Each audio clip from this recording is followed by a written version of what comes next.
พูดถึงเทรนด์ที่กำลังมาแรงมากๆในปีนี้นะคะจริงๆตั้งแต่ปี 2017 แล้วก็ 2018 เนี่ยยิ่งบูมขึ้นไปอีกถ่ายรูปมาแล้วเรื่องของ Cryptocurrency ซึ่งตอนนี้นะคะเพิ่งมาในงาน Bitcoin Center Thailand งานเปิดของเขาที่นี่เนี่ยคือชั้น2นะคะของ RCA โซน G นะคะอยู่ตรงตึก Starbucks ตรงนี้เนี่ยคือเป็นศูนย์ที่จะให้ความรู้เกี่ยวกับเรื่องของ Cryptocurrency ต่างๆแน่นอนเรารู้จักชื่อกันดีในเรื่องของ Bitcoin ทีนี้เนี่ยความน่าตกใจก็คือว่าได้รับหมายเชิญมาตอนแรกอยากจะมาด้อมๆมองๆใช่ป่ะเขาบอกว่างานนี้เนี่ยเทิร์นเมื่อวันศุกร์บ่ายนะคะแต่ว่าคนมาแน่นมากนี่คือวันจันทร์เองแต่ว่าคนสนใจเรื่องนี้เยอะจริงๆซึ่งวันนี้เนี่ยเราก็มีความรู้เยอะแยะมากมายนะคะเดี๋ยวพาไปชมบรรยากาศข้างในงานกันว่ามีอะไรบ้างค่ะ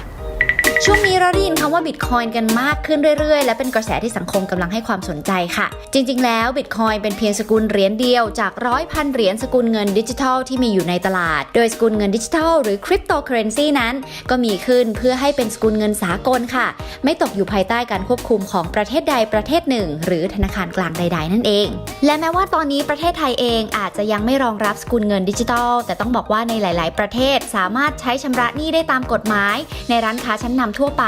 หรือแม้แต่ใช้ชำระเงินค่าโรงแรมกว่า 300,000 แห่งในโลกขณะที่ร้านค้าในไทยก็เริ่มเปิดการชำระด้วยเงินดิจิทัลแล้วนะคะและคนไทยเองก็ให้ความสนใจลงทุนในสกุลเงินดิจิทัลกันมากขึ้นค่ะเฟื่องได้มีโอกาสพูดคุยกับคุณเอิร์ธหนึ่งในผู้ก่อตั้ง Bitcoin Center Thailand โดยคุณเอิร์ธได้บอกว่าการสร้างศูนย์นี้ขึ้นมานั้นก็เพื่อให้เป็นคอมมูนิตี้ที่ช่วยเป็นส่วนหนึ่งในการสอนความรู้เกี่ยวกับ Cryptocurrency หรือสกุลเงินดิจิทัลทั้งหมดสร้างความรับรู้และความเข้าใจในสกุลเงินดิจิทัลอย่างถูกต้องไม่ตกเป็นเหยื่อของการหลอกลวงในลักษณะแชร์ลูกโซ่ค่ะนั่นก็คือเหตุผลที่ Bitcoin Center แห่งนี้ตั้งขึ้นมานั่นเองค่ะคือเหมือนให้เขารู้ว่ามันคืออะไร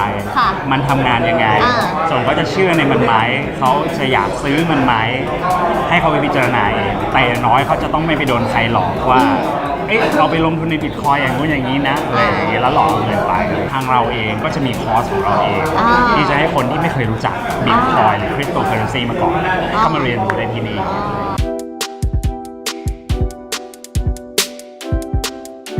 รู้จักสกุลเงินดิจิทัลกันมาบ้างแล้วนะคะมาฟังมุมมองของคนที่คลุกคลีอยู่ในวงการนี้กันบ้างค่ะข้างๆเพื่อนตอนนี้นะคะคือคุณท็อปจิรายุทธนะคะเป็นอดีตผู้ก่อตั้งกระเป๋าตังค์บิตคอยที่ได้รับความนิยมในประเทศไทย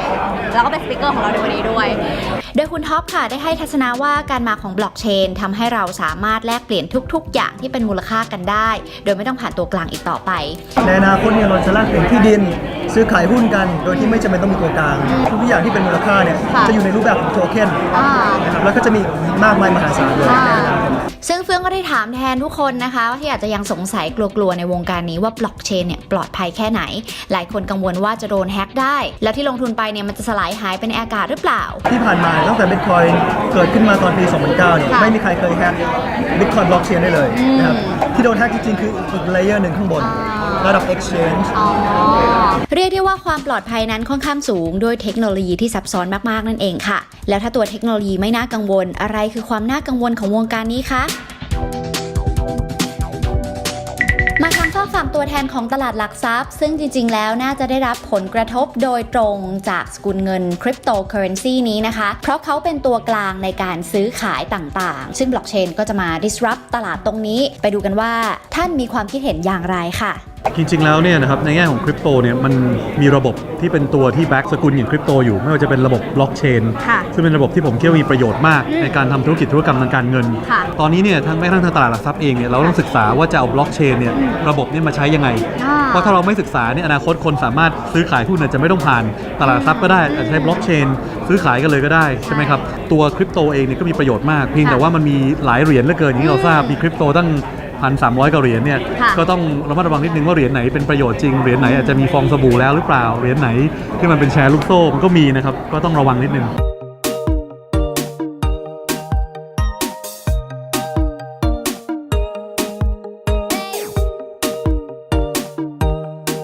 เรื่องนี้เห็นแล้วนะคะว่าเป็นเรื่องที่น่าสนใจแล้วก็เกิดขึ้นแน่นอนในมุมของเฟื่องก็เชื่อในเทคโนโลยีบล็อกเชนมากๆนะคะถ้าใคร